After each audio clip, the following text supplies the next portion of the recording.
Excuse me. David Eichel, HawkeyeInsider.com. Kirk, I think this is without question a rivalry that's really amplified over the past 10 years, probably becoming one of the more known Big Ten rivalries. I guess from a coach's perspective, how do you kind of balance motivating your team to utilize maybe that disdain or dislike? You can respect them, but you can dislike them. Mm-hmm. How do you kind of balance using that disdain as motivation, but also making sure that they're not trying too hard, making bonehead plays? I guess from your perspective, what's the proper amount of motivation? How do you kind of balance that out? Yeah, I can't speak for our players, but I think it's probably more fans than players sometimes.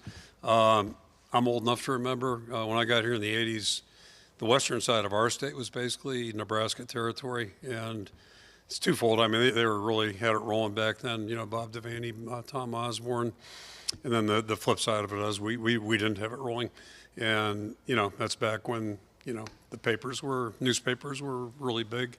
Not that they aren't now, but I think whatever the Nebraska paper might have been, that was pretty prominent in Western Iowa, 712 area code, that type of deal. And so if you're up in Sioux City, you're in enemy territory, basically. And fortunately, I think Coach Fry was able to balance that out a little bit, both success on the field, but also he worked really hard in state recruiting.